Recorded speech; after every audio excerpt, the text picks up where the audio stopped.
Welcome to episode 14 of the Sports Geek podcast. In today's episode, we wrap up Seat 2013 with guests from Indiana Pacers, Boston Red Sox, New York Jets, to name a few. Welcome to the Sports Geek podcast, the podcast built for sports digital and sports business professionals.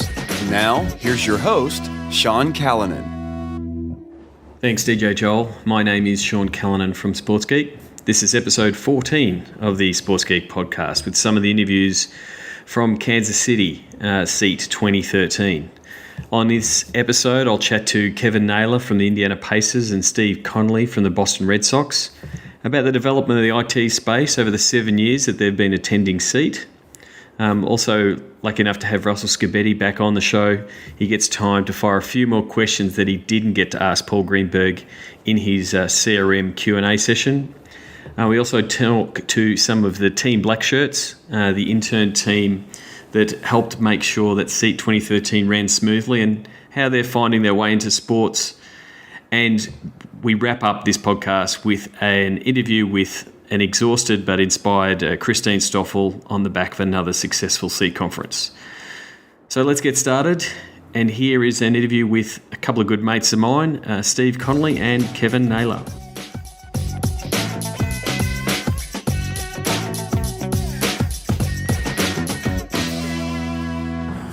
Well, here we are at Seat 2013. Things are wrapping up. I'm here with a couple of good friends of mine and fellow steering committee members. What's your name again? Oh, sorry. It's at the end of 3 days, you just forget people's names. No, I am just my good friend Kevin Naylor, who's been on the podcast before. Welcome. Well, thank you there, Mr. Sean. From the Indiana Pacers, and we've got Steve Connolly from the Boston Red Sox. Thank you. Appreciate it. So first of all, I mean, you guys are original Seat guys, propeller heads. First of all, tell us what your role is at your organisations. I currently am in the role of VP of Information Technology for Pacer Sports Entertainment, which includes all of Bankers Life Fieldhouse, the Indiana Fever, and the Indiana Pacers. And I have been in that role for close to almost 14, 15 years now. And absolutely love it because it's basketball and it's being an IT geek. And I did see you were showing a bit of bling the other night. Very proud of getting a championship ring. Our 2012 WNBA champions, the Indiana Fever. Congratulations, and a very exciting season coming up for the Pacers. Absolutely. I am so thrilled and excited for the upcoming season because we've made some amazing draft picks and some trades and pickups, and the core group of guys are all coming back, and we are just going to have an amazing team. And Steve, yourself? I'm the director of IT for the Boston Red Sox. We take care of not only Fenway Park, the Red Sox, Fenway Sports Group, Fenway Sports Management. I've been in the role for 13 years and lead IT from that standpoint. And I would echo what Kevin has said. It's the great. I love I love the sport. I love working in sports and working with technology, so it's a lot of fun. So here we are in Kansas City. Things are getting packed down. And last year, 2012, you were our gracious host in Boston. What have been your key takeaways from this conference? Well, there's a lot of talk about DAS and Wi-Fi. I'll tell you that much. When we were finding people for DAS and Wi-Fi discussions in 2011, so. It's still a problem that needs solving. Do you think we're getting closer to finding the right solutions?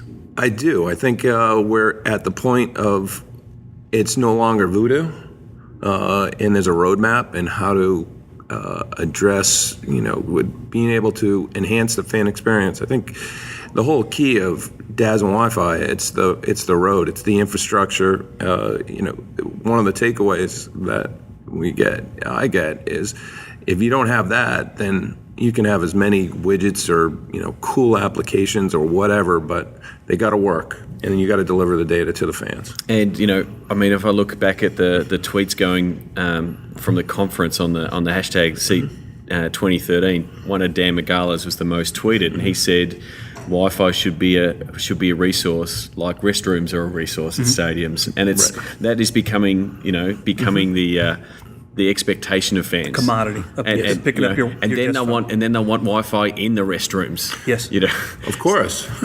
So, I mean, what about you? What about yourself, Kev? Well, I think the biggest takeaway too, which was one of the previous sessions that we had this morning, which was the convergence of broadcast and IT, and that coming to fruition. I just think being able to work with that group, especially being from the IT side, is going to start just allowing us to do many more things as a whole, as a facility, and understanding primarily what the broadcasters or what the events want when they come in the building, and being able to offer that to them and communicate to them in a meaningful way that we all achieve the end result, which is putting on the best event possible in our venue. Yep, and we saw that. We're lucky enough to go to Sporting Park on Saturday night and see what the Sporting Innovations guys are doing, and to be able to be at the game, see a shot on goal by the Sporting KC guys, open up their new Euphoria app, and there's right the vision right there. Multiple camera angles,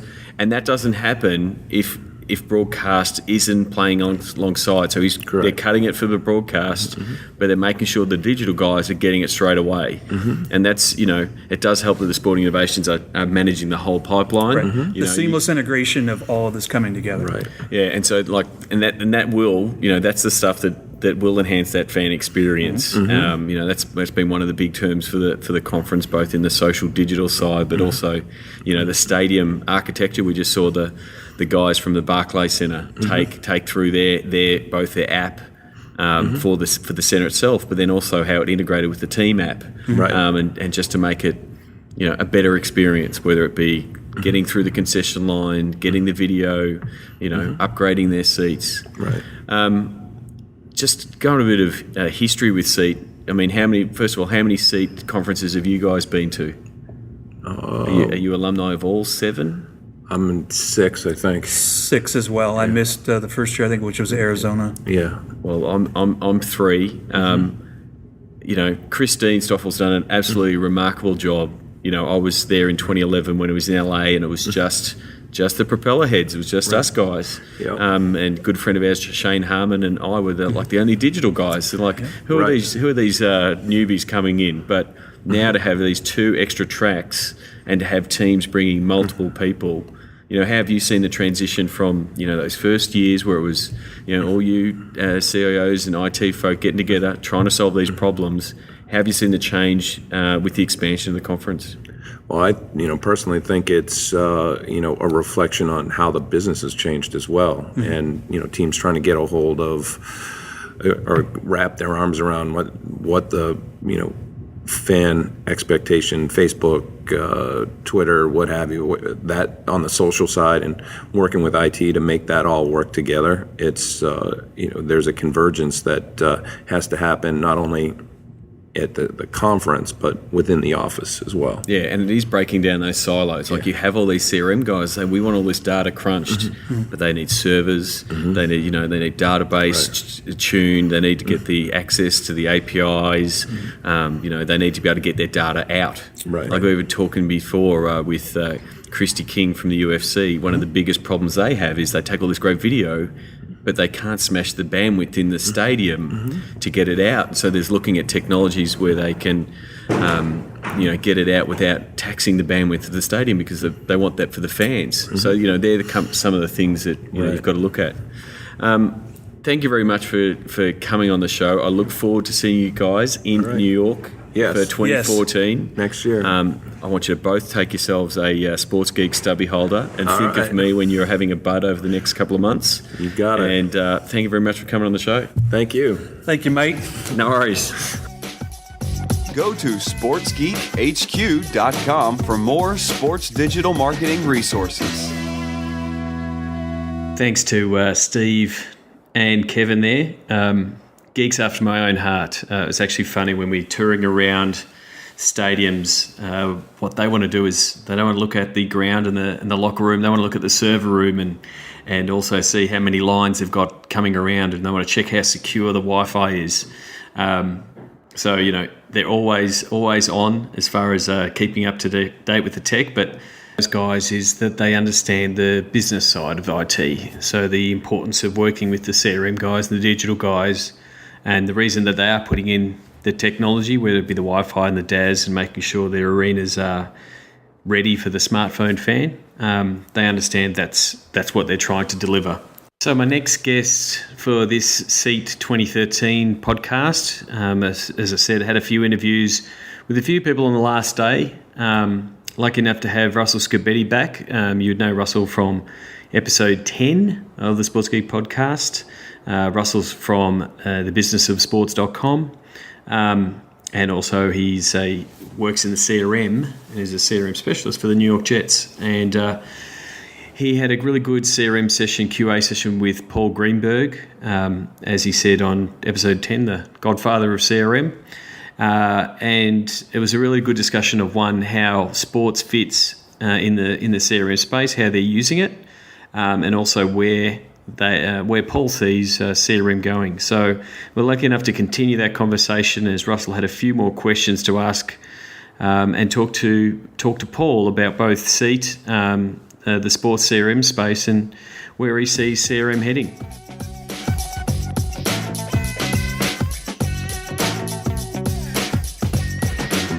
Okay, here we are at Seat Conference. We've snuck a little way here in the Atlanta room. We've got a couple of special guests. One guy who's already been on, I'm not going to ask him about cricket this time, Russell Scobetti from thebusinessofsports.com and the New York Jets. How have you found the conference and the CRM track over the last couple of days? It's been great. I love coming to this because I can't think of another place where you get that many CRM and database in sports in one room, for let alone for a couple hours, but for essentially 3 days. So this is right in my wheelhouse. And we did preview when we spoke to Francis on ABC Grandstand your session, and you just didn't get through your questions, so we had to have Paul Greenberg come on and we'll finish off your discussion. Paul, welcome to the podcast. It's my pleasure. How have you found the conference, coming as a non-sports guy and hearing all the guys who are using CRM and the different kinds of CRM? How do you think the sports market does it?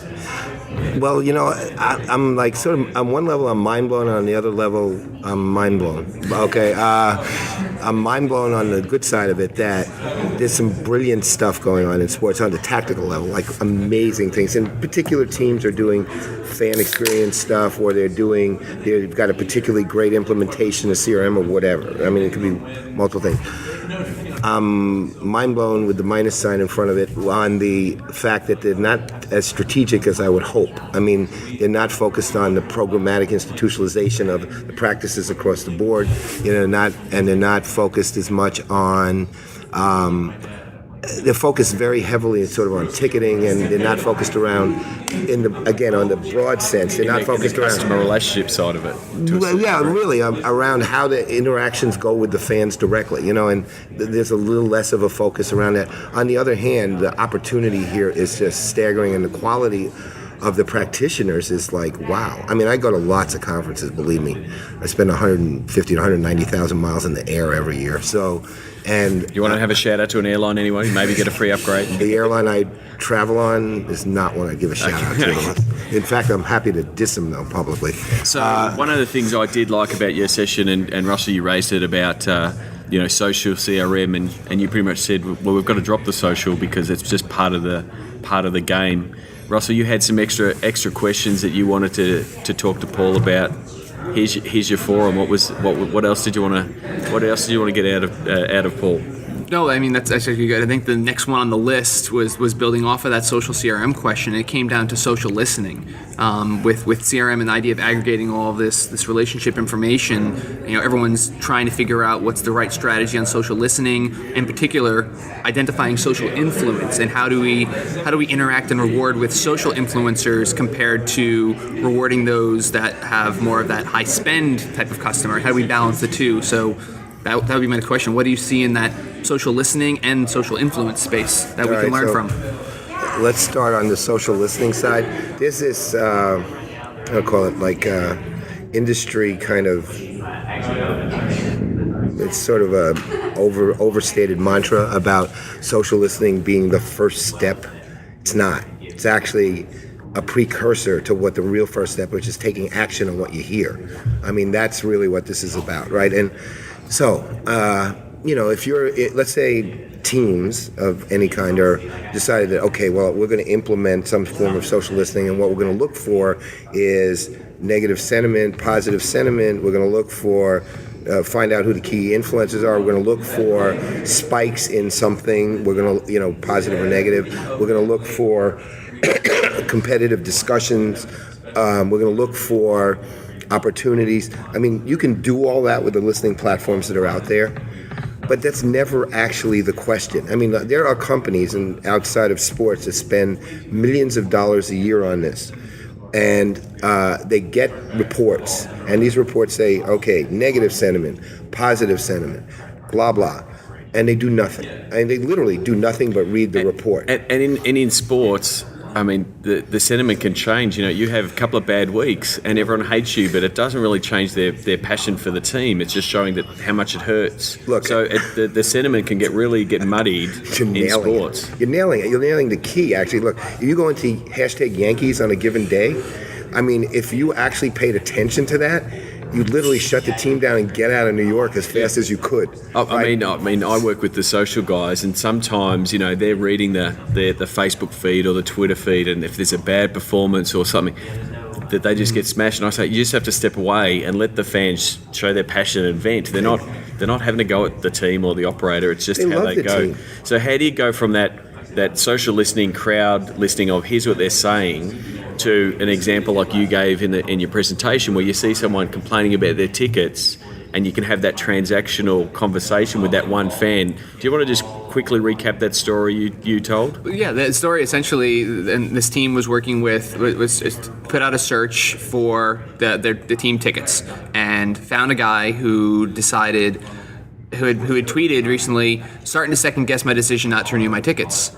And rather than, I mean, that could show up in a report, but rather than just looking at it and treating it as sentiment, they responded to them. They said, hey, I'd love to talk to you. Do you mind if I send you a direct message?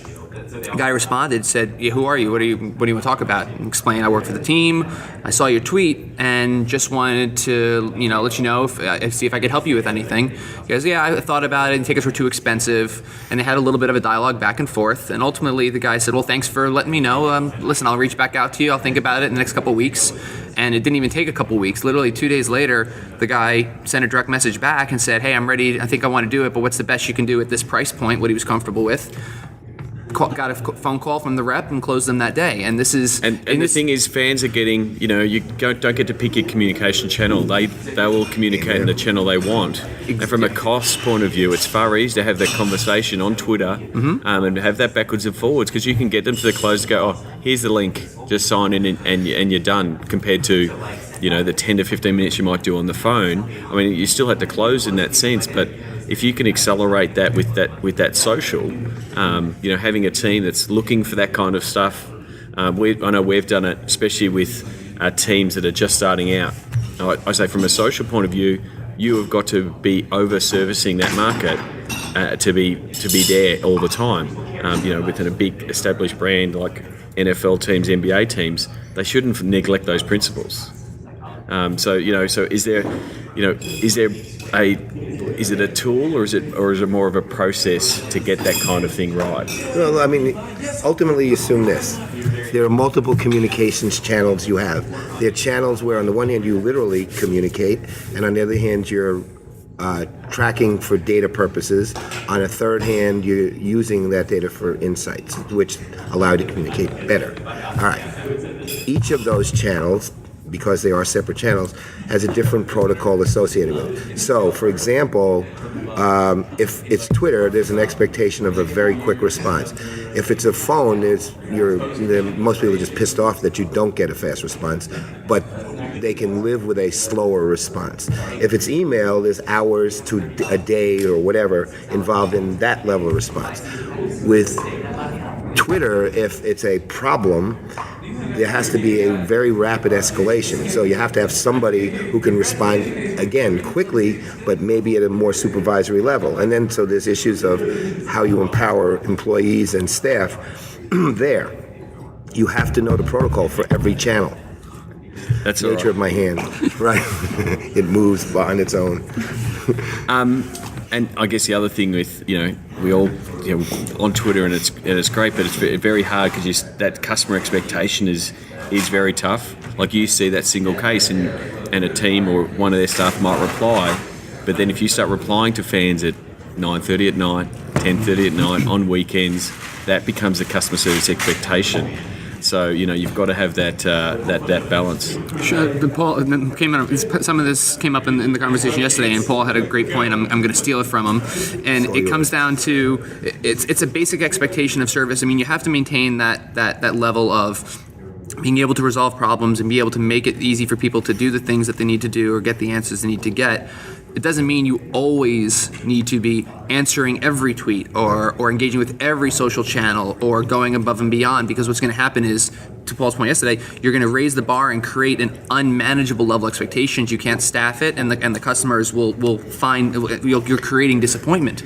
And so I think, then you want to, you did make the point, you don't have to like your customer, but you have to keep delighting your customer. Did I get that right? No, it's actually, you don't have to always delight your customer, but you always have to meet their expectations, which means you love your customer, everybody does, but you don't have to always delight them. That's actually ridiculous if you think about it. I mean, look, ultimately, who wants to be in a permanent state of ecstasy, right? Yeah. I mean, it doesn't work. And you have to find a balance. I mean, there was talk on the loyalty side where they were talking about the loyalty systems, and it's like, well, you can't reward every fan with a big screen TV, because then fans will go, well, hang on, and there'll be that entitlement. Well, again, it's not delight once it's an expectation, right? Yep. You're just meeting an expectation. That's a whole other level. And the great thing about doing on Twitter is when you have that conversation with one person or two people, sometimes it's going to be private. There's certain things like that example I gave you needed to be a private conversation, but there's others where just by interacting with one or two people, you're sharing the information that 100 or 200 or 1,000 people are also gleaning from. So you get the benefit of the one-to-one and reaching multiple people. Yeah, and we teach that a lot. If you're going to answer a question that does help the many, you want to answer it to the many. It's great having the replies in that private conversation, but you want to answer the question for the people who might not have even asked the question yet. But then the other real valuable thing is just to show the fans that you are listening, right? So they know that, this is a channel that they're taking seriously, and I think the teams that are doing it well are treating it like that. Now I know we're really rushed for time, and I'll have to get you guys back on in a Skype form. Russell, a key takeaway for you from the conference? Key takeaway: everyone is really focused on big data. I mean, I can't think how many times you heard it, but it's not big data. It's a roadmap. It's a path. It's a strategy behind identifying the most important data, identifying things you can act on in the short term, building a plan for the long term, and then that execution strategy. So you don't have to have the same CRM system. You don't have to have the same software. You don't have to have the same organizational structure, but you need to have a strategy and a vision and data, and how data will feed that. And what about yourself? What was your key takeaway from SEAT 2013? The sport. I think that the world of sports, from what I can tell, is aware of a massive opportunity that's sort of there. Sometimes it's just sort of intuitively aware, and sometimes explicitly. And they're right now just beginning to discuss, and this is actually one of the forums for their discussion, how to actually take advantage of that opportunity. And they seem genuinely committed to it. And because this is like a marquee vertical industry and they know it, if I were them, boy, I'd be like on my way out the door now, getting into action. There's that much they can do and take. And the good thing about it, smart people here, man. I mean, look, again, I go to industry conference after industry conference. Every vendor conference I'm at is speaking at something. The reality is this is among the most savvy group of people I've seen, really. Well, we look forward to having you back for SEAT 2014. It'll be in Russell's hometown of New York. So we'll expect some killer case studies from the Jets and all the New York teams. You can take your Sports Geek stubby holder. Thank you, sir. And we'll have a beer in New York. And thanks for coming on the show. My pleasure. You're awesome. Thanks for having us, Sean. Like the Sports Geek podcast? Find us on Facebook.com/SportsGeek. Thanks for Russell and Paul for joining me.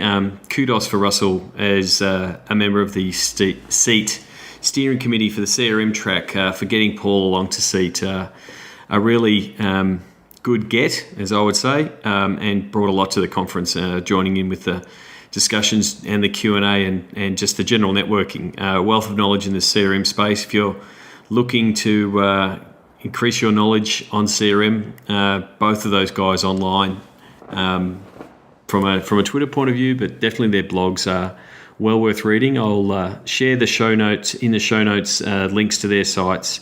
You can go to sportsgeekhq.com/14 is where you'll find the show notes for this one. My next guests, a couple of the unsung guys that help run things behind the scenes, and they are from the intern team. So for those of you who might be younger in the audience and looking to break into the world of sports, I say listen closely to hear what both BJ and Colin, what their experience was like at SEAT and how they found it.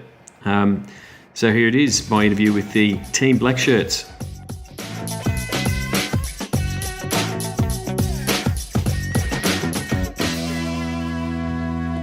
And another interview from SEAT Conference, and I'm here with a couple of Team Black Shirts. Team Black Shirts were the intern team at SEAT Conference, and I've got BJ Scott. How's it going? G'day, mate. How you doing?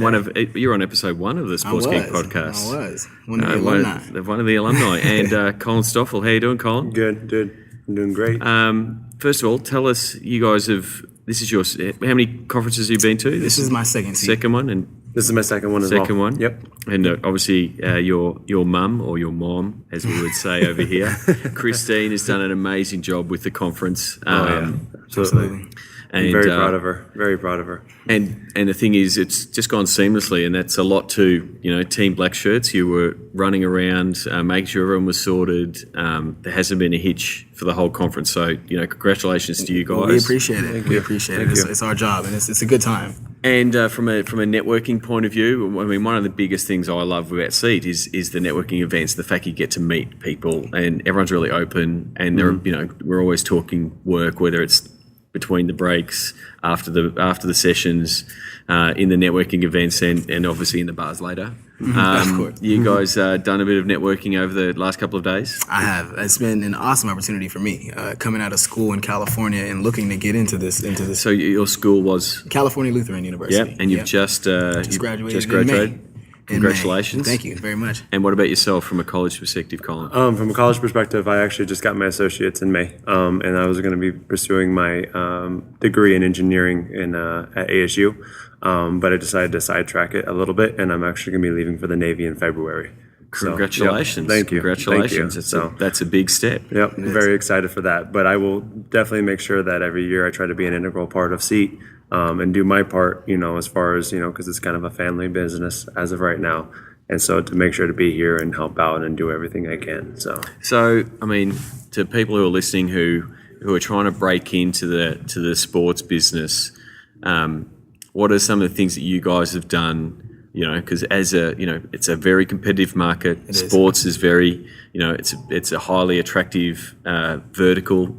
From what I see a lot of people working in sports, and they think it's the glamour. You're hanging out with all the athletes and stuff like that, and it's not that. It's not that. But you've got to be careful.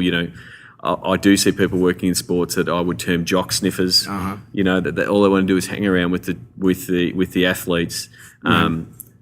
But once you meet all these people here who are hardworking, they're setting up the Wi-Fi and the DAS, as we've discussed with guys here, or doing the CRM or running social and digital. Where do you want to? Have you sort of decided where you want to go, or you just want to get your foothold in and you'll take whatever you can get? My goal would be to get into the CRM space, or maybe even into the social media space. But just in marketing, to get my feet wet, as you said. It's difficult to get into this. It's an uphill battle, but it's all about networking and kind of being a sponge of the business and having this opportunity here at SEAT 2013. You just soak it all in. I've been able to see a myriad of keynote speakers and hear things that I never even was exposed to prior to coming here. So It definitely gives you a different perspective on the sports world, and it's Well, I look forward to hearing what you're doing in the next 12 months because, I'll tell a story that was actually relayed in the bar last night. I'll keep the names and the teams out to keep everyone innocent. But it was one of the keynote speakers who's now really forged a really strong career in sports business. But he was talking about 10, 15 years ago when he was in ticket operations, handling complaints from drunk fans, angry fans. But that's how the business starts, and then you find your niche. Absolutely. I started my business only 4 years ago, but I did IT for 15 years, and you can jump from department to department or different verticals. So there is so many things, so many places on offer in the sports business sort of spectrum. It is a matter of getting in there, finding out what you can offer. But the thing is, you've just got to get out there, push yourself, help out where you can. I was talking to Todd Cafflish the other day, and his daughter Kylie's one of the Team Black Shirts, and I was Awesome. I was commenting at how good she's been in being helpful, like you guys, and he said, well, of all the people that I see from a young point of view coming into sports organisations, you've got to be invaluable and you've got to go those extra yards. Right. Because then when they're looking at, who we're going to downsize, who we're going to get rid of, that guy keeps delivering and keeps over-delivering. That's right. I think that's one of the lessons that, my son worked with you guys, and thank you for looking out for Reese in the Team Black Shirts. Reese has been awesome. Yeah, he's a big part of the team. Absolutely. So he's done a lot with our team, and we're excited to have him. Yeah, so it was great, and like I said, look forward to seeing you guys in New York next year. Yes, sir. Can't wait to be there. For SEAT 2014. Some terrific venues there. We've got Barclays, we've got Madison Square Garden, we've got MetLife. Some killer teams. I know Russell Scabetti from the Jets is excited to be the host. So very much looking forward to it. And like I said, stay in touch. And absolutely. How can we follow you on Twitter? So my Twitter handle is BJ6, the number 6, RINGZ. It's BJ6 Rings. See, that's a lot to explain. It is. I think you need to look at maybe a bit of a personal rebrand. I know we've discussed it before in episode 1, but your handle is your brand. Because you have to explain the Z and the 6 and But thank you very much for coming on. I appreciate it. Thanks for having us. We've already connected on LinkedIn. I'm going to give you guys both a big recommendation on LinkedIn because I think you've done a great job. I appreciate it. And Colin, I look forward to hopefully we might see you at SEAT next year. But Absolutely. if you're out of college, congratulations on doing that, and I look forward to working with your mum over the next for the next conference in New York. And I'm hoping maybe if I'm swinging through Australia, I'll make sure to keep in contact. Hey, definitely. If you're down in Melbourne, we're more than happy to show you around. It's a great town. We'll take you to a football match. So look forward to it. I would absolutely love it. All right, absolutely love it. All right, cheers, guys. All right, thanks a lot for having us, Sean. You're listening to Sports Geek Podcast. Send us a tweet to @SportsGeek. Thanks again to Colin and BJ for being part of SEAT as Team Black Shirts, and a big shout out to all the guys who were part of Team Black Shirts. They did a great job keeping the conference moving smoothly. And thanks again for looking after, including, I should say, my son Reese, who was also part of the Team Black Shirts. I can't really finish up a podcast about SEAT 2013 without chatting to Christine Stoffel, who put it together. So Christine, an absolute great job. Here is my interview with Christine and Todd Cafflish, who's been on the podcast before, just wrapping up SEAT from Kansas City.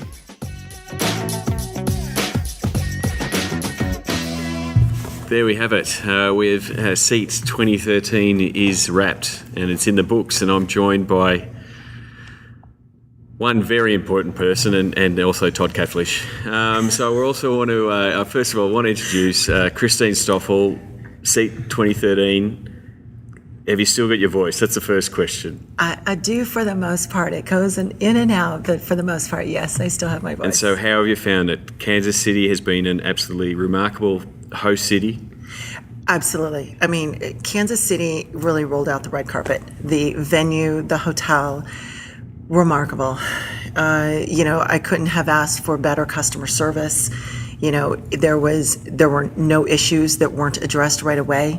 and taken care of. I feel that it was successful. SEAT 2013 was successful, really in a big part because of the venue and the level of professionalism that we received from the venue and the host hotel.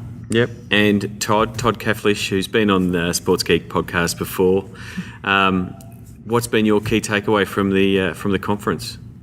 They keep getting better every year. Really, it's a matter of looks like a lot more integration. New data sources, that type of thing.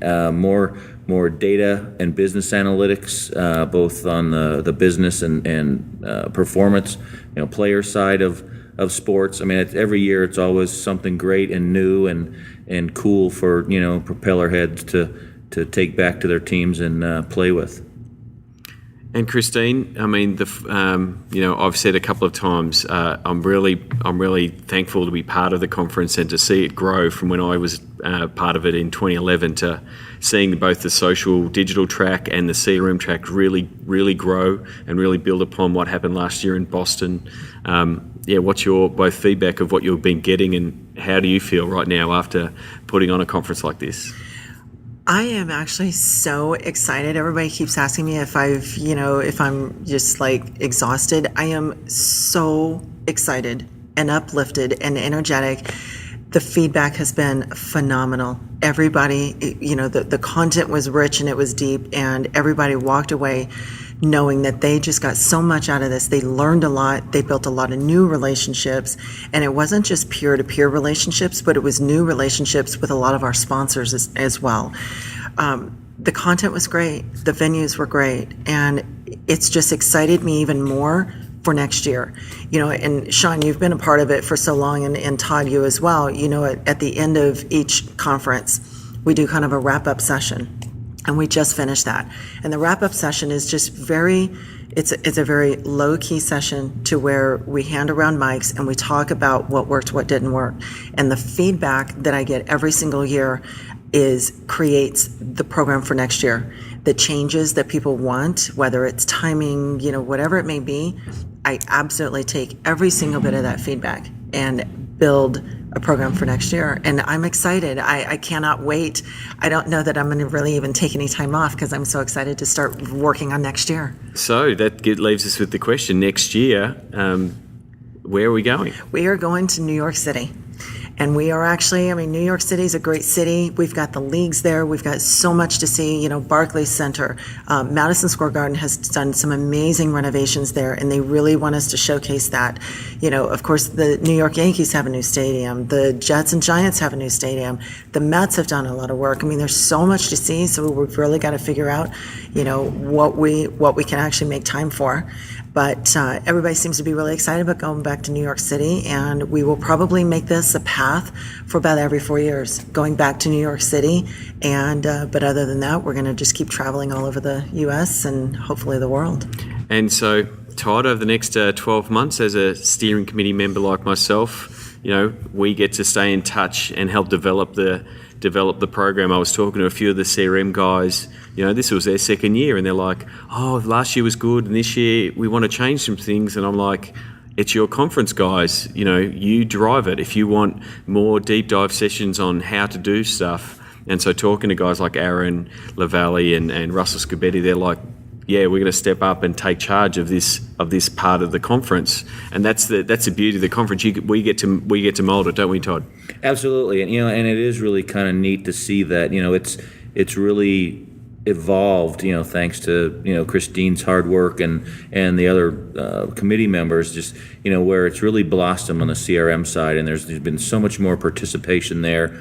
And and it's expanding even beyond that now into really social. Every year it's just better, bigger, and different teams, different markets. Yep. So the really strong presence from the NCAA guys. I just spoke to Chris Freet from Miami, who did a great presentation on loyalty. But he said we don't have this type of conference at the collegiate level. where you get to engage with the sponsors about the solutions. It's not just a networking event. We love the events and do that, but you actually get to talk, have a meaningful conversation with the vendors because they're working with the different teams and they're talking about what they've done. I've spoken to a few NCAA people that are saying we're going to bring more of them back, and I'm sure New York City will be a big draw for everybody. Yes. We're very excited. And you brought up a good point that it is, SEAT is a peer-driven conference, and I believe it's actually one of the only one in the world. And, I don't create the agenda. I personally don't create, the content.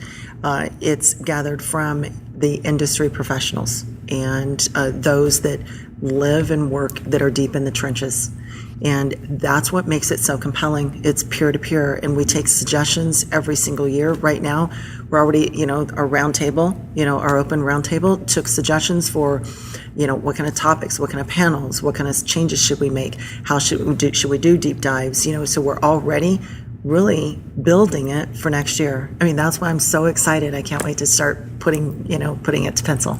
All right, well, we'll let you go and work on SEAT 2014. All right. So follow SEAT Conference on Twitter for all the updates, and Christine will start sending out that info and start getting those registrations in early, because I think you're going to have to lock the doors pretty early next year. So keep an eye out for that. And thanks for coming on the Sports Geek podcast. You. Thanks for being the presenting partner with the Sports Geek podcast, and look forward to seeing you soon. Thank you so much, Sean. See you. See you later, Todd. See you, Sean. Safe travels. Cheers.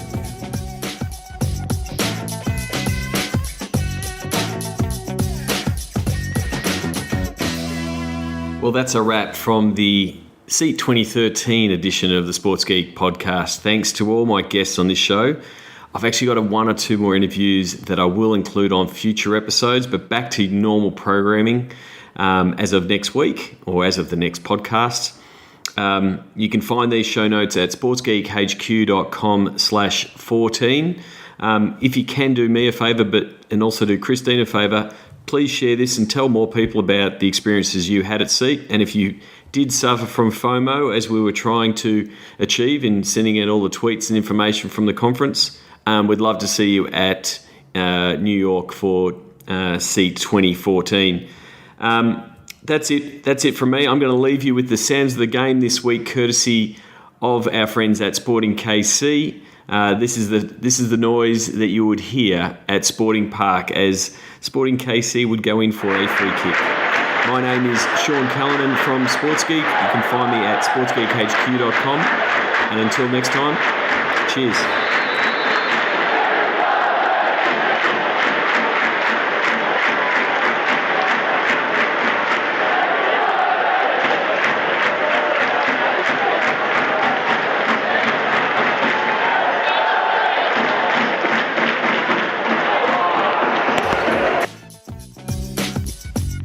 Please leave a review on iTunes. Go to sportsgeekhq.com/iTunes. Thanks for listening to the Sports Geek Podcast.